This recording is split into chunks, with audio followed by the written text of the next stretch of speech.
Urbano nasceu no dia 27 de setembro de 1940. Eu no dia 25 de dezembro de 36. Aí é uns 3 anos e meio, quase 4 anos, né? Eu vi nascer. Eu vi nascer. E, se você quiser, eu vou logo salientar. Ele nasceu perto das 10 horas do dia 27 de setembro de 40, justamente no dia do eclipse solar. Ele nasceu em Garanhuns. Nós 3 nascemos em Canhotinho. Veio do meu avô, que era rábula, em Canhotinho. E papai também rabulava. Puxou isso a meu avô. Porque o rábula era o advogado não formado, né? Que nas cidades do interior não tinha advogado formado.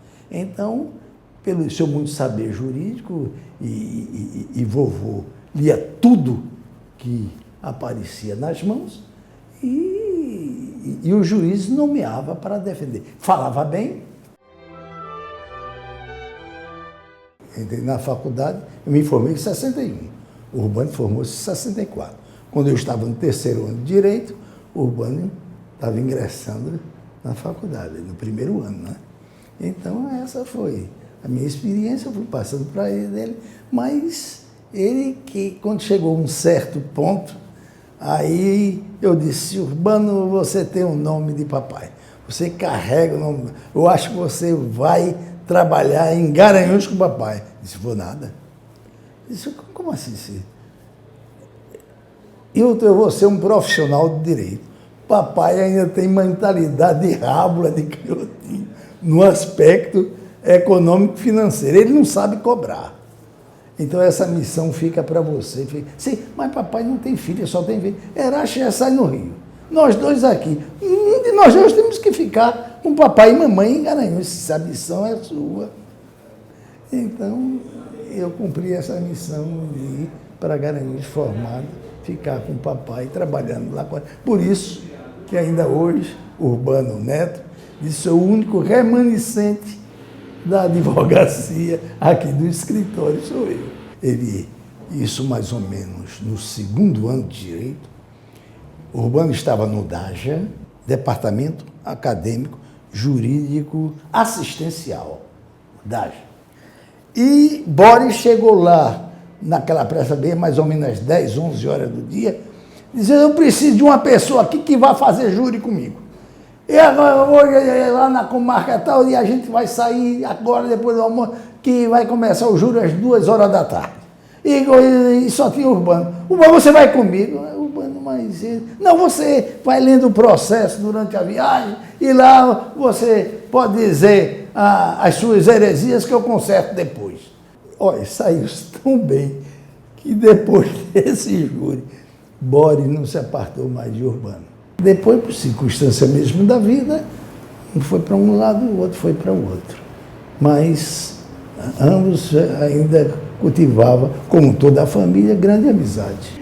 E foi Urbano Vitalino Filho o mentor dessa minha iniciação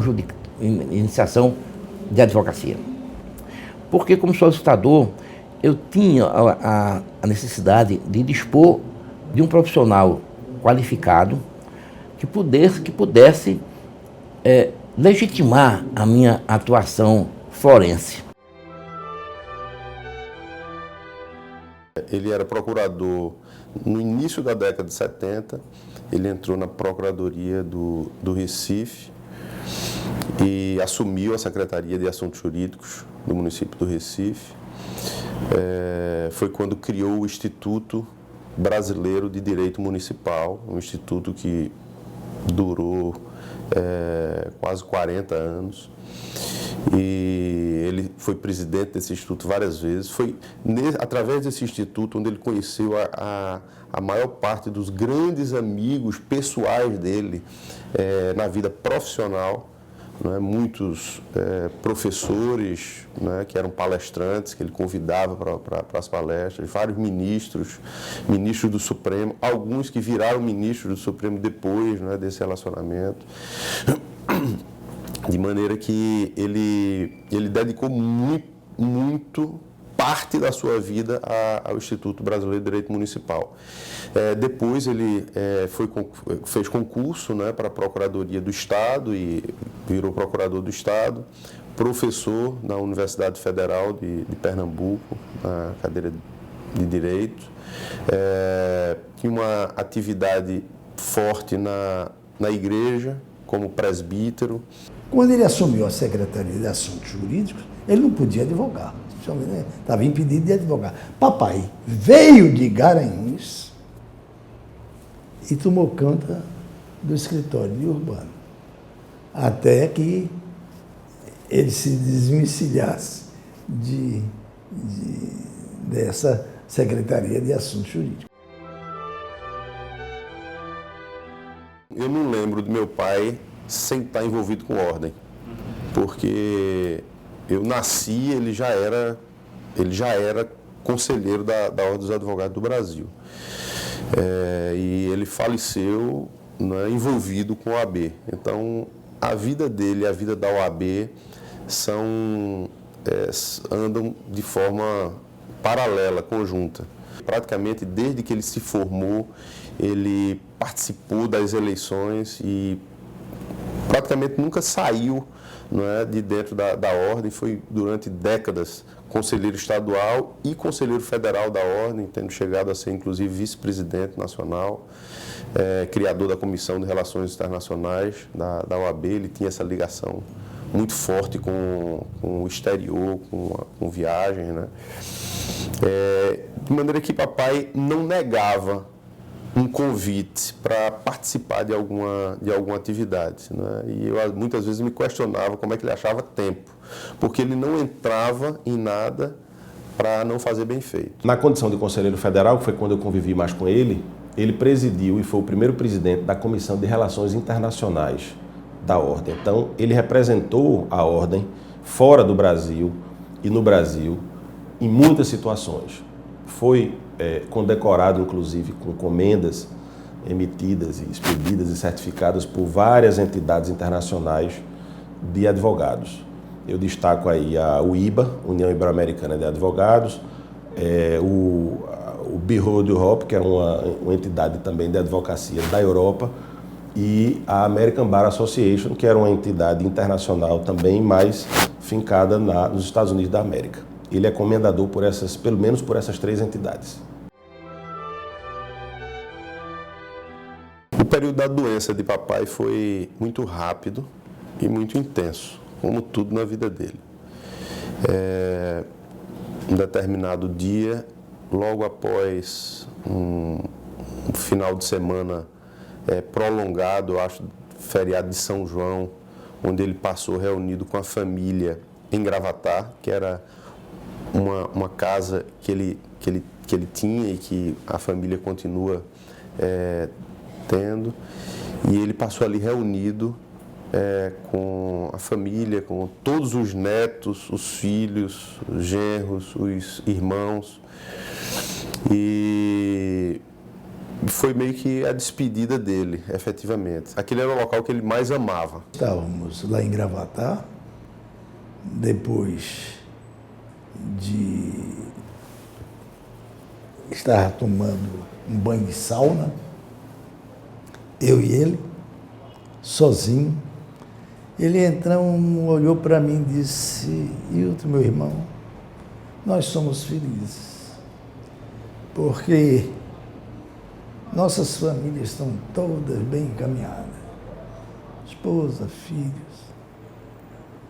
Se Deus quiser me levar, pode fazê-lo agora mesmo, porque eu sei em quem tenho crido e estou bem certo que Ele é poderoso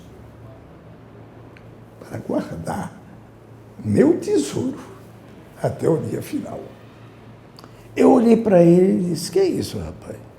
Você parece estar rezando o De Profundis? Ele disse: não, isso é brincadeira, é só para situar a nossa posição. Isso foi um sábado à tarde. Domingo viemos para Recife, tínhamos igreja, né? Na segunda-feira eu saí lá da Procuradoria E como vinha visitá-lo aqui, né? Aí, quando eu cheguei, tudinho, foi quando Rutinha, a esposa, me abraçou atrás e disse: Hilton, tem uma notícia para lhe dar. O Urbano está profundamente doente e vai amanhã para São Paulo. Eu olhei que eu não sabia. Aquilo foi um choque para mim. Porque está com leucemia. Tomei conhecimento disso logo no início, em razão da amizade minha com o Urbano Neto, do vínculo de família que nós temos, e eu tomei conhecimento desde o primeiro instante. A grandeza do Dr. Urbano foi tão grande que desde que ele tomou conhecimento da doença, ele compartilhou aquilo com a família e submeteu a possibilidade de tratamento dele em São Paulo ou em Recife à própria família. E a família então resolveu, esposa e filhos, que ele se submetesse a todo o tratamento em São Paulo. E assim ele foi, mas sempre muito altivo, sempre de bom humor, sempre de cabeça erguida e sempre muito seguro de si e seguro na fé que ele sempre professou. Ele desejava trazer o evento do IBDM a Recife pelos inúmeros vínculos que ele tinha com o IBDM, por ter sido um dos fundadores do IBDM e o primeiro presidente, e porque ele estava na presidência então, quando adoeceu no Instituto, ele resolveu trazer o evento que o Instituto faz de tempos em tempos, um congresso nacional do Instituto, para Pernambuco. E foi exatamente quando ele estava tudo encaminhado, nas vésperas praticamente do congresso, foi quando ele adoeceu, foi diagnosticado com a doença e teve de ir às pressas a São Paulo. Então, naquele instante ali de internamento e de tudo, ele resolveu parar o que estava fazendo para ainda, como um último gesto dele para com o Instituto, doar um pouquinho do tempo dele numa mensagem. Foi uma mensagem muito bonita, muito emocionante e que foi transmitida lá na abertura do evento aqui em Recife, por sinal foi um sucesso, como uma mensagem do Dr. Urbano para os convencionais que lá estavam. E foi um vídeo que foi certamente o último pronunciamento público de Dr. Urbano Vitalino. Tomei emprestado do poeta Fernando Pessoa uma frase lapidar que ele dizia: Deus quer, o homem sonha e a obra nasce. 30 anos depois, estamos participando do 30º Encontro Nacional de Procuradores Municipais, patrocinado pelo Instituto Brasileiro de Direito Municipal, nesta encantadora cidade do Recife, a quem o poeta chamou de Filha do Mar e Noiva do Capibaribe. E exatamente 30 dias depois, isso foi no dia 30 de junho de 2004, no dia 30 de julho ele faleceu. Os relatos de todas as pessoas que estiveram com ele no hospital nos primeiros dias, porque ele passou os primeiros 5 dias fazendo como se fosse uma quimioterapia, todos diziam a mesma coisa, que o discurso dele era exatamente o mesmo, que estava absolutamente feliz, pronto para partir, não é? Se Deus o quisesse levar, não iria orar pedindo a Deus a sua cura, não é? De jeito nenhum. E foi exatamente isso que aconteceu. Ele pegou uma infecção generalizada, foi para a UTI no 5º dia, lutou esses 25 dias e findou não resistindo. Não é? O Instituto Urbano Vitalino, ele foi idealizado pela família de Dr. Urbano logo depois de seu falecimento. Urbano Neto, que está à frente do escritório desde então, resolveu tomar a frente dessa iniciativa e criar um instituto que pudesse preservar a memória do Dr. Urbano. Havia, como há, um acervo enorme de escritos e de pensamentos e de participações do Dr. Urbano em congresso e tudo mais. E essa memória, ela é preservada para as gerações póstumas através do Instituto. O Instituto teve como ex-presidentes, por exemplo, o ministro Eros Grau, que foi ministro do Supremo, professor da USP, o próprio ministro também, Carlos Aires Brito, que era colega do Dr. Urbano do IBDM e foi também colega do Dr. Urbano em algumas causas, em algumas parcerias profissionais, e eram muito amigos, inclusive amigos pessoais. Flávio Henrique Santos, um grande advogado aqui de Recife, que foi presidente também e a quem eu com muita honra sucedi agora nesse mandato.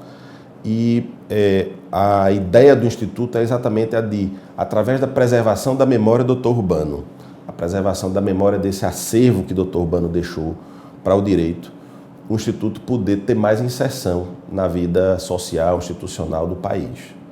Então, o Instituto, ele deseja contribuir sempre, tanto no aspecto social, como no aspecto acadêmico, doutrinário, para o direito, e também em outras áreas a que, eventualmente, ele se propuser a contribuir, a trabalhar. O Instituto, hoje, por exemplo, ele patrocina jovens atletas com bolsas, para que esses jovens possam ter melhores condições e ajudar um pouco mais nessas despesas de jovens atletas que querem se profissionalizar. Ele era profundamente ético, no bom sentido, no estrito senso e lato sensu. Urbano era ético. Isso desde a infância. Isso foi ensinado do meu avô, do meu pai e dele próprio. É questão de caráter. A advocacia é questão também de caráter. O Dr. Urbano era um homem, ao mesmo tempo, muito pragmático, muito estudioso, muito competente e tratava as pessoas que o cercavam e as pessoas de fora também com muita lhaneza, com muito trato fino, com muita educação.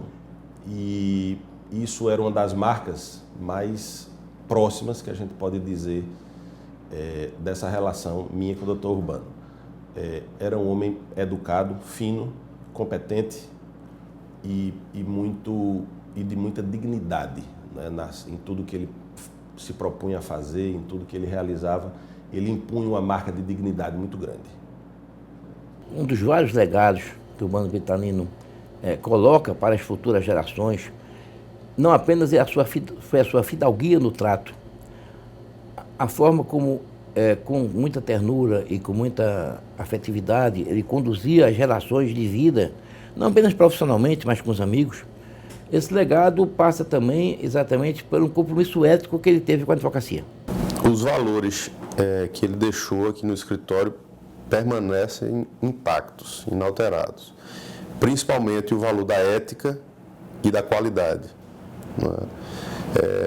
Aqui no nosso escritório isso é assente, todos os nossos colaboradores têm isso de forma muito clara, estabelecida. Não será tomada nenhuma atitude, vendido algo que promete-se algo onde você sabe que você não vai ter condição de cumprir, ou qualquer desvio de moral, de caráter. Isso aí é impossível, não é? As pessoas aqui dentro do escritório sabem que essa postura é uma postura que vem até por filosofia religiosa, por crença, não é? De que esse não é o caminho. Nós tínhamos, por um dever de justiça, pela história desses grandes advogados, de fazer uma homenagem ao Dr. Joaquim Corrêa de Carvalho Júnior, que faleceu recentemente, e a Dr. Urbano. Era um sentimento comum de toda a diretoria. E aí isso foi colocado em discussão, e a diretoria, por consenso, à unanimidade, numa decisão que depois foi referendada pelo Conselho Pleno, também à unanimidade dos presentes, se deliberou pela colocação, né, pela homenagem a Dr. Urbano, que nomearia o nosso plenário, que para um homem de ordem, como foi o Dr. Urbano, é uma honra suprema, porque é o espaço de trabalho, o espaço onde as decisões mais caras à advocacia e à sociedade são tomadas no âmbito da OAB. Então, acredito que o Dr. Urbano, onde estiver, se sentirá extremamente feliz com essa homenagem que lhe foi prestada. Em termos de ordem, para nós não existe uma homenagem mais significativa do que ver a plenária da ordem em Pernambuco receber o nome de meu pai. Por quê? Porque, como disse o presidente Rony, não é, papai era um homem de ordem. Não é? Então, o local onde ele mais atuava era exatamente na plenária, tanto no Conselho Estadual como no Conselho Federal. Era onde ele passava a maior parte do tempo. E era onde ele tomava ali, junto com os colegas advogados que compunham com ele, né, as bancadas, as decisões importantes a respeito da vida do profissional da advocacia, dos advogados. De maneira que é o ambiente mais emblemático da ordem, certamente. E a família recebeu com uma alegria profunda essa homenagem e nos sentimos extremamente honrados, né? Embora reconheçamos que a homenagem é merecida, porque ele dedicou, como eu disse, desde que eu me entendo por gente, meu pai dedicou sua vida às causas da Ordem dos Advogados do Brasil.